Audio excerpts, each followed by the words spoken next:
Hello everyone, my name is Jorge Diaz, president and founder of Larry Jacob Internet Marketing, and I'm bringing you another episode of Defining Infusionsoft Success.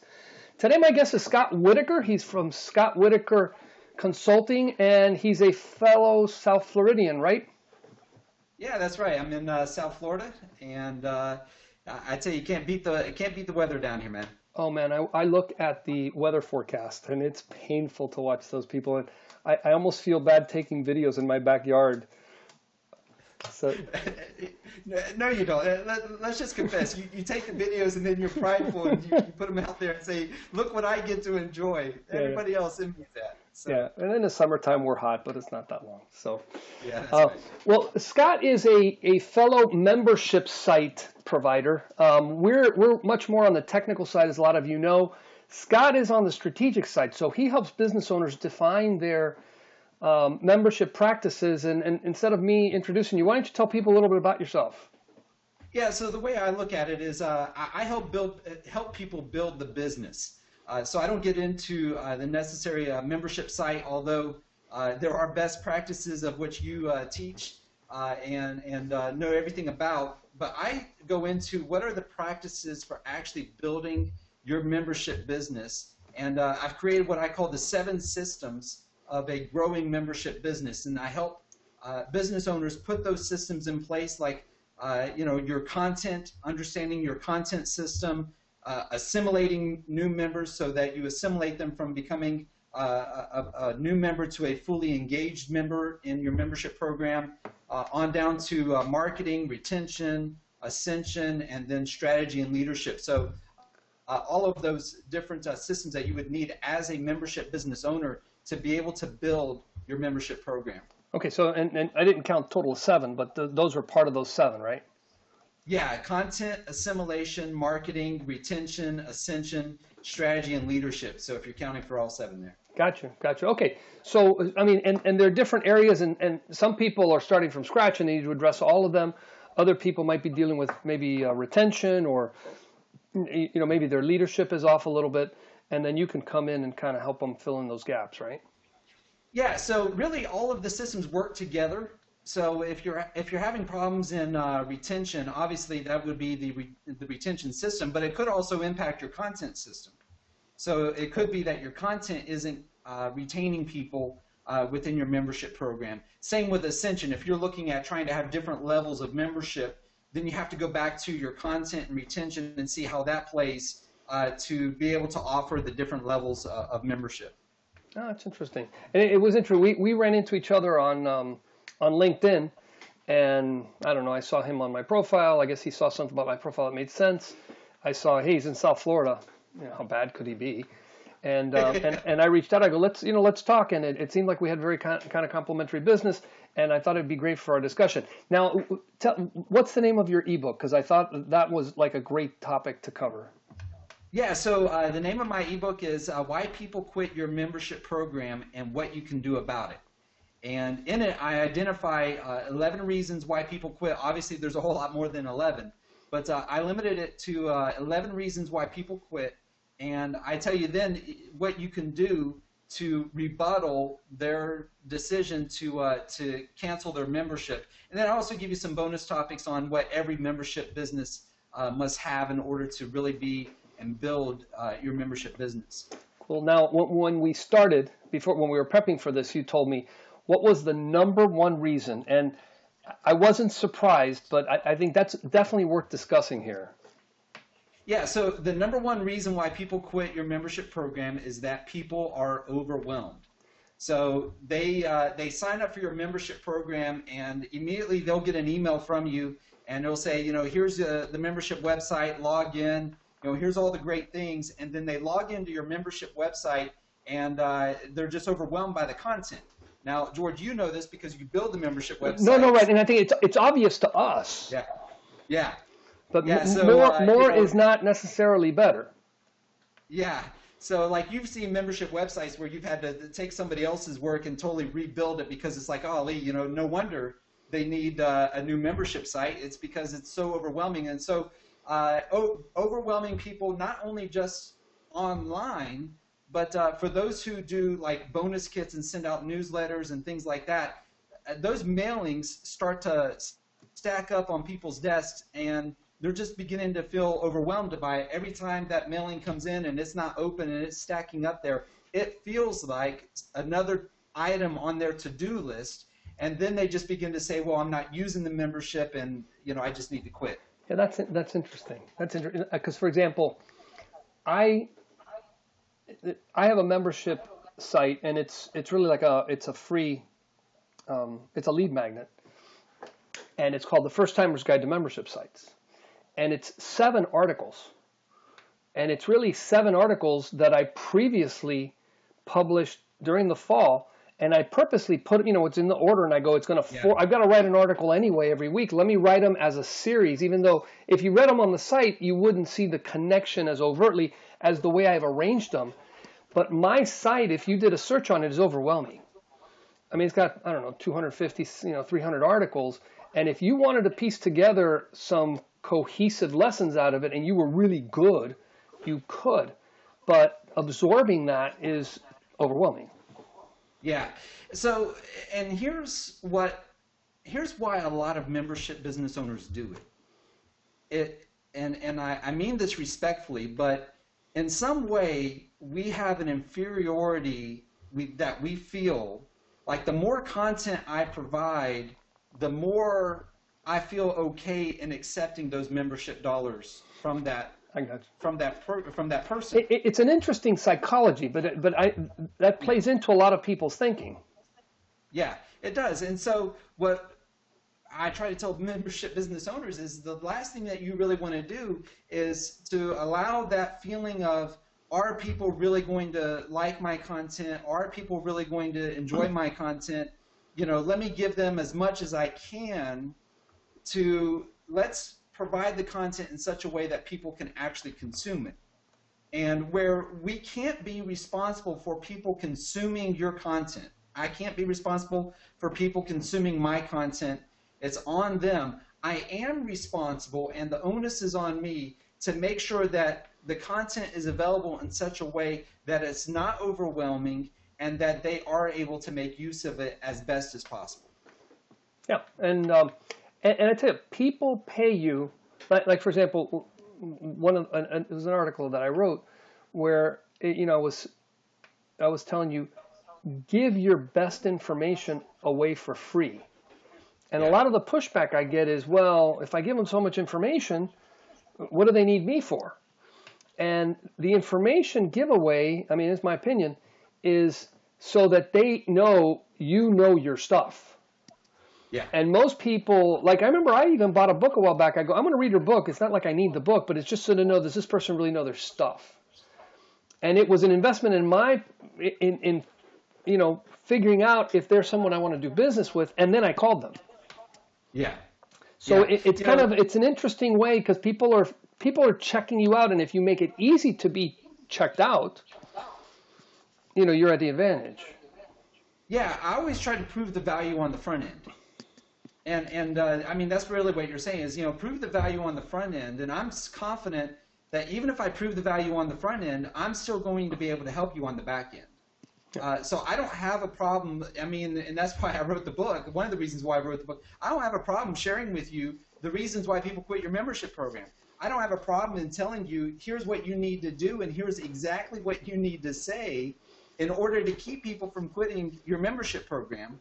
Because when you start seeing those results, I want it then to be able to pique your interest enough to be able to say, well, if he's sharing these things with me, what is he not sharing with me? Yeah, that I need to know. What are those things that I need to know that I don't know?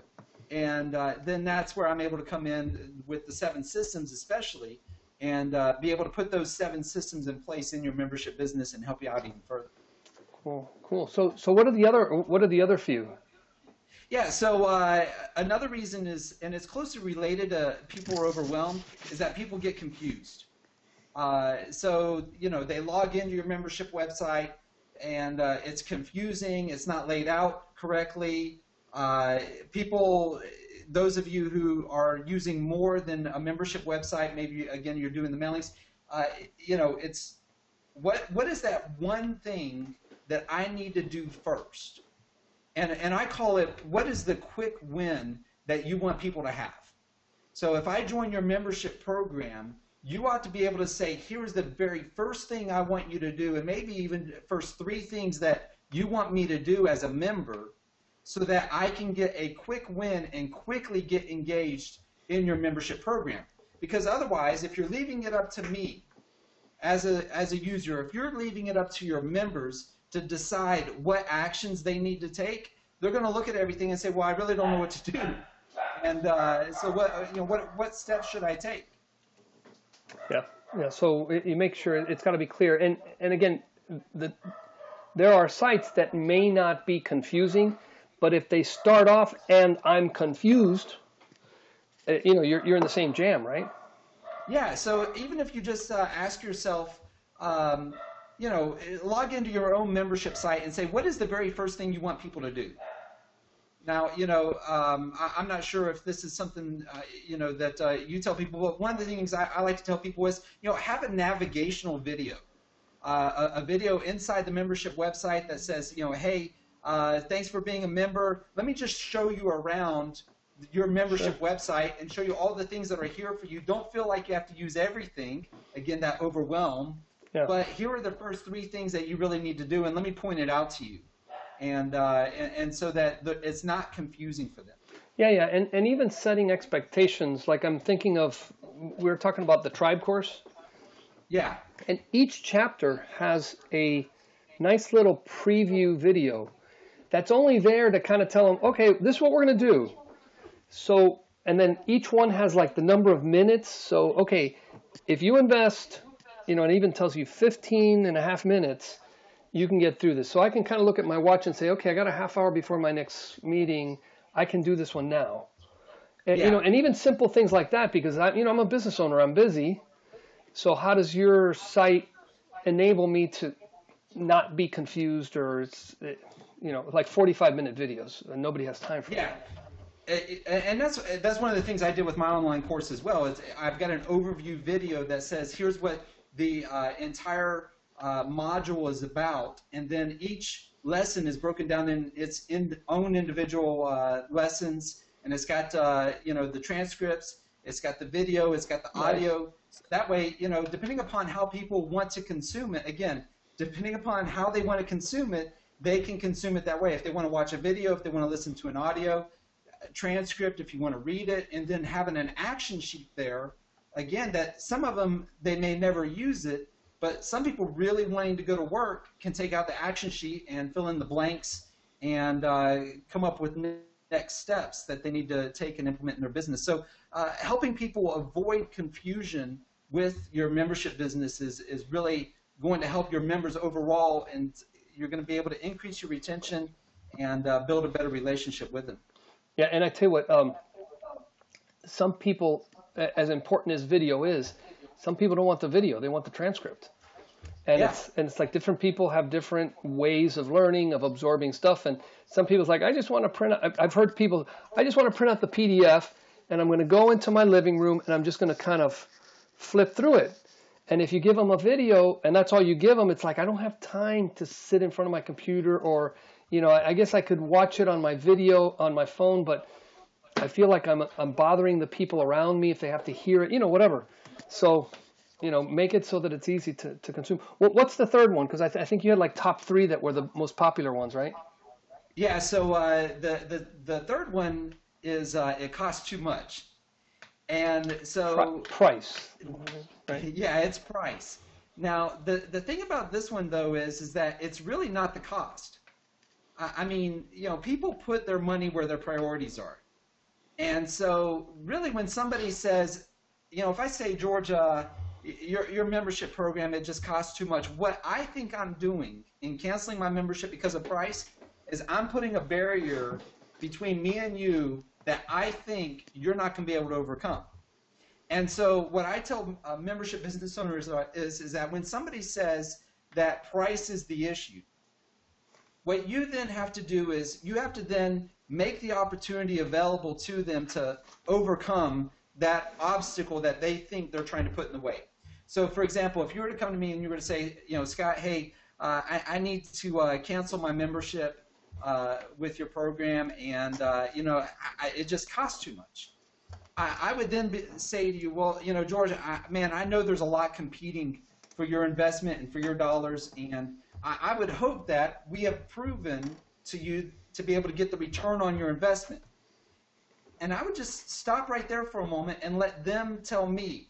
Yeah, let them explain. If they say to me, yeah, Scott, man, I've been making tons of money off of the membership, then I know that path to take. Well, it just doesn't make sense to me. If you're making money and you're doing all of these things, the last thing I want to do is let you quit something that is already helping you. So what if I was to do this? What if I was to take the next 2 months, George, and I was to cut your membership, and I was to give you a half-off price membership for the next 2 months? Would that help you out? Like, immediately then, I've put you in this category where you've said, my membership is helping you. It's the value's getting the there. return on investment, and I've overcome that price is an issue because now I'm cutting it in half. I mean, how can you not respond yes to that? Yeah, and those it's interesting because those are sales tactics that you can put on your membership site. The cancel button is whoa, hold on. Yeah, well, and just to say, I hate cancel buttons. I mean, the reason I hate cancel buttons, and you can use them, and it's definitely a convenient way, but the reason why I hate cancel buttons isn't so much for the user. I hate them because business owners don't do anything with it. Right. When somebody cancels your membership program, if you really do believe that your membership program provides the best value possible for that member and really is the best thing that can help that member, whether it be in their relationships, in their business, in their growth, then the last thing you should do is let that member just cancel. Right. I think you should follow up with a phone call. You should follow up with an email. I mean, if they look at the billing cycle and say, well, their membership just processed 7 days ago, I can go ahead and cancel them, or I can let them sit and give them access for the next 21 days or so until their next billing cycle. Right. And I'm going to do everything I can possible to keep that person as a member because I believe my membership program is going to help them. Yeah. And it's really that conviction. Yeah, you've got to have that conviction as a membership business owner. The last thing you should do is be okay with somebody quitting your membership. So what I try to tell membership business owners, this is part of the script, is, hey, George, I would be doing you a disservice if I just let you quit your membership. All right, that's great sales thinking. I mean, it really is. Yeah, and I mean, and I want to be able to say it with conviction. Yeah, and by the way, George, if you're not saying it with conviction, then it says something about your belief in your program, and maybe going into your seven steps, it looks like content might be an issue, something else, because that's what's maybe keeping people engaged. Yeah, so if you come to me and you say, Scott, I need to quit. It costs too much. My immediate conviction is George, the last thing, I would be doing you a disservice if I let you quit my membership program because I really do believe it'll help you. So what can I do to help you even further? If cost is the issue, then I want to help you overcome that because I really do believe this membership is going to help you. And when I was leading the coaching business that I helped a guy build, we built that coaching business for pastors to be the largest coaching business for pastors in the U.S. And when I would get phone calls, I could say with conviction that, I really do believe that this is going to be the best program that can help you, and I'll make you an offer, whether it be 2 months at half price, whether it be 2 free months, because we would do promotions offering 2 free months. I would look at their lifetime with us, and some of these guys, they've been with us for 16 months or so. I mean, they had invested month after month for 16 months. As a membership business owner, it would cost me more to go get a new member like that than for me to just go ahead and give them 3 months free. Now, most often, just to say it, we did limit it at 3 free Sure, months. sure, sure. But, you got to look at how much they are investing with you. You have to know your numbers and how much it costs you to get a member, how much it costs you to keep them, and then you have to be willing to say, even if I was to just break even on this one member, could it potentially be worth keeping them, thinking that I'm willing to break even on them, knowing I've got recurring revenue coming in, and by month 4 or month 5, I might be in the profit zone again. Yeah. And so knowing your numbers will definitely help you with helping people overcome, quitting your membership program. I hear you. Let me tell you, Scott, this is great information. We're kind of running out of time here. So if people want to reach you, how would they find you? Yeah, so you can go to my website, ScottWhitakerConsulting.com. George mentioned my book, Why People Quit Your Membership Program and What You Can Do About It. I've also got a book website put up. You can go to whypeoplequit.com, and I'll get you a free copy of my book. Very good, very good. We'll make sure to post those URLs there in when we publish this, so that people can take you up on that. Thank you for offering. And well, I appreciate what you're doing to help membership businesses and building websites. I mean, I am not a technical guy, so when it comes to building those membership websites, I rely on guys like you to make that happen. So I appreciate all that you do as well. Good, good. Well, hey, thank you for joining me, and we'll publish this soon. Take care. All right, thank you.